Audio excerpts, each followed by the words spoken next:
pourquoi vous êtes lancé dans la recension de toutes ces violences depuis le 4 décembre dernier, si je ne me trompe pas? Est-ce qu'il y a eu un élément déclencheur à ça pour vous? Oui, l'élément déclencheur, ça a été vraiment l'effarement de voir, et c'était il y a un mois, depuis ça a énormément empiré, je ne m'attendais pas à ce que ça empire, l'effarement devant les mutilations, devant les blessures, que certains décrivent maintenant comme des blessures de guerre. Même les syndicats de police très droitiers. Même un syndicat de police extrêmement droitier qui explique la vérité, pour le coup, qu'il n'y a jamais eu autant de blessés, de mutilés. On parle de mutilation, hein, des gens qui perdent leur œil, c'est pour la vie, c'est pas 2 jours d'ITT, hein, c'est perdre un œil. Ils sont plusieurs dizaines dans ce cas, des gens qui ont perdu leurs mains, etc. Et donc c'est l'effarement au départ de ce mouvement de voir qu'il y a des blessés très graves.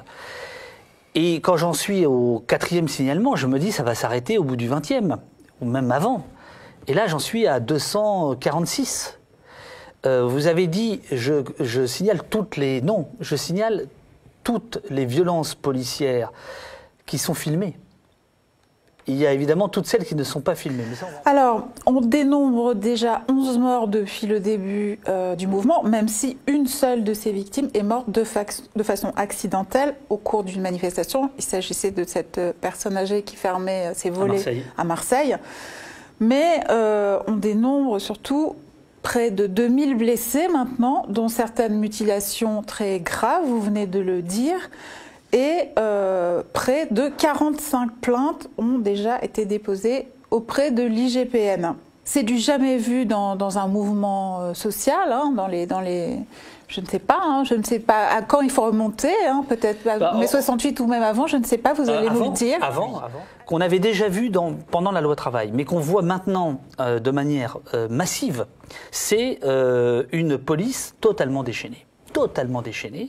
Moi, j'ai des commandants de CRS qui m'appellent, anonymement, je les connais, je ne donnerai pas leur nom, qui sont effarés de ce qui est en train de se passer. On va rentrer dans les détails. Donc, on a un basculement avec un nombre d'interpellations, un nombre de blessés, de mutilés qui est totalement jamais vu. On a la volonté de faire du chiffre, d'interpeller, de nasser, de faire des gardes à vue, d'aller au contact. Et on a une réponse policière extrêmement dure, mais qui n'est pas, et c'est là où je voudrais venir, qui n'est pas forcément le fait du souhait policier. Le commandement, ce n'est pas le policier, c'est le préfet. Le préfet, c'est l'État. Ce qui est autorisé, c'est 2 choses. L'absolue nécessité de l'usage de la force, c'est ça, le maintien de l'ordre, et une réponse proportionnée à la menace. La police n'a pas à massacrer quelqu'un qui a commis un délit. La police doit remettre à la justice des gens qui auraient commis des faits. Elle ne doit pas les massacrer, elle ne doit pas les mutiler, elle ne doit pas les blesser. Nulle part c'est écrit ça.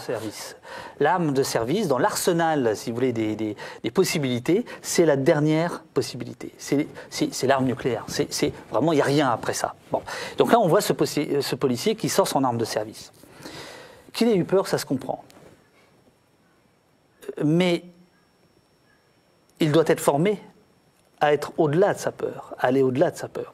Là, il y a clairement un problème de formation chez les policiers qui est dénoncé notamment par le défenseur des droits et des syndicats de police. Sur les flashballs et le LBD, au regard recommandation numéro 2, au regard des réclamations liées à l'usage du LBD, donc c'est le nouveau flashball dans le cadre du maintien de l'ordre, de sa dangerosité et des risques disproportionnés qu'il fait courir dans le contexte des manifestations, le défenseur des droits recommande d'interdire l'usage des lanceurs de balles de défense dans le cadre d'opérations de maintien de l'ordre, quelle que soit l'unité susceptible d'intervenir.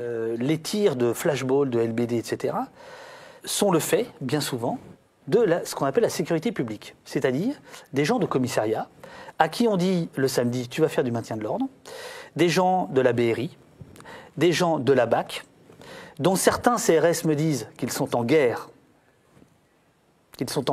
notamment dans les cités, que les gens de la BAC sont en guerre. Et je peux vous dire que dans les rangs de certaines compagnies de CRS, pas toutes, mais de certaines compagnies de CRS, vous avez des commandants qui refusent, y compris à Paris, y compris pendant les actes, de faire le maintien de l'ordre côte à côte avec ces gens-là. Donc ils disent à la sécurité publique, toi tu prends le trottoir de droite, moi je prends le trottoir de gauche. Pourquoi? Parce que des gens dont le métier, comme par exemple la BAC, est d'interpeller, de faire ce qu'ils appellent du saut de dessus. Donc d'être dans une logique extrêmement violente, parfois pour des raisons légitimes, c'est-à-dire qu'ils ont en face d'eux des délinquants, des malfaiteurs, etc., se retrouvent en manifestation et agissent de la même manière, pensant que le manifestant est forcément un malfaiteur, et forcément, etc., etc. Et c'est une violence de justice, une violence médiatique. Et les déclarations d'Emmanuel Macron, que ce soit le 31 au soir, que ce soit juste après samedi soir, etc., avec un déni absolu des victimes.